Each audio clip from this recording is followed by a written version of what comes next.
Assalamualaikum warahmatullahi wabarakatuh.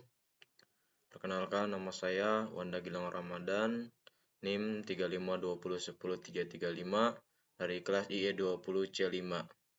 Kali ini saya akan membahas ataupun menyelesaikan sebuah ujian akhir semester saya, yaitu mata kuliah otomasi industri. Saya akan menjawab soal-soal dari mata kuliah otomasi industri dan akan saya jelaskan. Baik, yang pertama yaitu soalnya jelaskan mengenai FMS dan peranan FMS terhadap otomasi industri. Jadi PMS itu merupakan singkatan Flexible Manufacturing System, yaitu sebuah sistem manufaktur yang dapat bereaksi secara fleksibel terhadap perubahan sistem dan juga urutan proses pada produksi. Nah, namun pada peranan FMS ini yaitu penggunaannya pada suatu sistem produksi massal di mana kemampuan fleksibilitasnya yang sangat tinggi, baik dalam mengalokasikan waktu dan usaha sehingga dapat menaikkan produktivitas dan mutu produk serta menurunkan biaya produksi.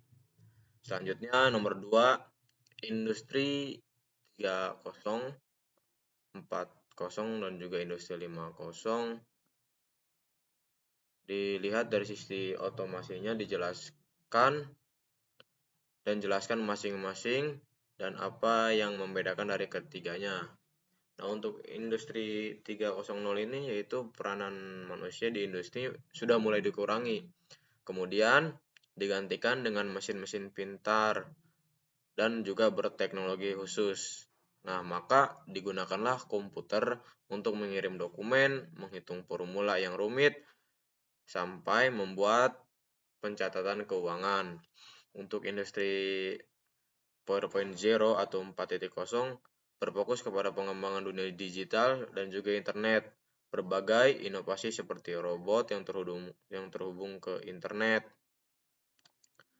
seperti contohnya ojek online ataupun tarik tunai lewat ponsel. Nah, untuk industri 5.0 ini atau 5.0 itu lebih menekankan tidak hanya relasi mesin terhadap mesin dan efektivitas robotik, tetapi juga manusia terhadap mesin ataupun mesin terhadap manusia. Sedangkan untuk perbedaannya pada industri 3.0 ini adalah hadirnya mesin-mesin yang membantu aktivitas dan pekerjaan manusia, lalu hadir industri 4.0 yang mengembangkan internet secara software yang menjadikan sistem fleksibel, lalu hadir industri 5.0 yang menekankan kestabilitasan pengguna teknologi yang sudah ada sehingga dapat menciptakan kesejahteraan masyarakat. Untuk soal yang nomor 3, jelaskan fungsi penerapan alat pengendali industri dalam konsep kerja sebuah mesin dan berikan contoh ilustrasi mesinnya, bebas apa saja dan boleh disertakan gambar sebagai penjelas. Nah, untuk alat pengendali itu yaitu sebuah komponen yang mengatur daya pada beban listrik. Contohnya di sini saya ambil adalah saklar rocker. Bisa dilihat dari gambarnya yang sudah saya ambil dari Google.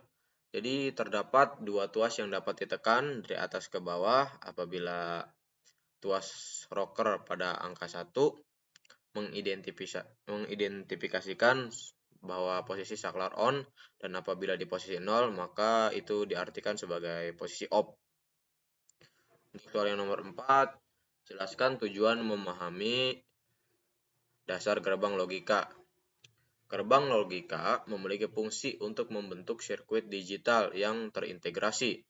Kebanyakan logic gate menggunakan bilangan linear 0 atau 1, bisa juga disebut true atau false.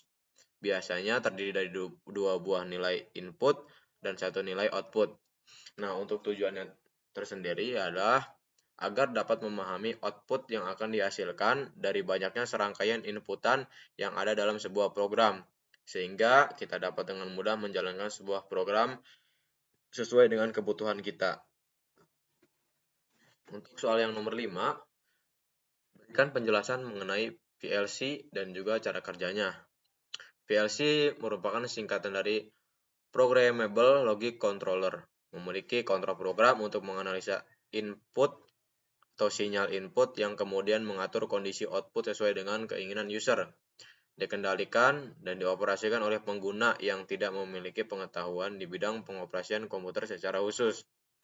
Sedangkan cara kerjanya itu adalah dengan cara menerima sinyal, masukkan proses yang dikendalikan lalu melakukan serangkaian instruksi logika terhadap sinyal, masukan tersebut sesuai dengan program yang tersimpan dalam memori, lalu menghasilkan sinyal keluaran untuk mengendalikan aktuator atau perangkat lainnya.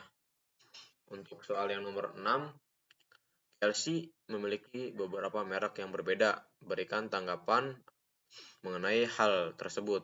Nah, karena memiliki beberapa merek dan juga tentunya ada kebutuhan ataupun berbeda apa ya, bisa disebut fungsi. Nah, karena kebutuhan yang berbeda, maka dari itu banyak pilihan agar sesuai dengan pengaplikasian ataupun kebutuhannya. Nah, di sini ada 4 contoh kategori PLC. Yang pertama itu micro PLC, yang kedua small PLC, yang ketiga medium PLC, yang terakhir adalah large PLC. Soal yang nomor 7, yang terakhir, berikan penjelasan mengenai mesin CNC, sertakan contoh atau gambar sebagai pendukung dan juga penjelas. Mesin CNC atau singkatan dari Computer Numerical Control. Dalam bahasa Indonesia, komputer kontrol numerik. Dan didefinisikan bahwa mesin ini merupakan mesin yang digunakan dalam proses manufaktur yang biasanya menggunakan kontrol, komputerisasi, dan peralatan mesin. Kelebihan yang paling dominan yaitu kecepatan dalam proses produksi sehingga cocok digunakan untuk produksi massal. Sedangkan untuk prinsip kerjanya sendiri yaitu yang pertama, membuat program CNC sesuai dengan produk yang akan dibuat dengan cara pengetikan langsung pada HMI mesin maupun dibuat pada komputer dengan perangkat lunak pemrograman CNC. Pemrograman tersebut lebih dikenal sebagai G-code. Seterusnya dikirim dan dieksekusi oleh prosesor pada mesin CNC, lalu menghasilkan pengaturan motor servo pada mesin untuk menggerakkan perkakas yang bergerak melakukan proses permesinan sehingga menghasilkan produk sesuai program. Nah, di sini ada beberapa tahapan dalam proses mesin CNC ya. Yang pertama adalah mendesain mobil CAD, mengkonversi file CAD ke program CNC, mempersiapkan mesin, dan tentunya menjalankan mesin atau mengoperasikan mesin. Umumnya pengoperasiannya yaitu dengan memasukkan perintah numerik melalui tombol-tombol yang ada pada panel instrumen di tiap-tiap mesin.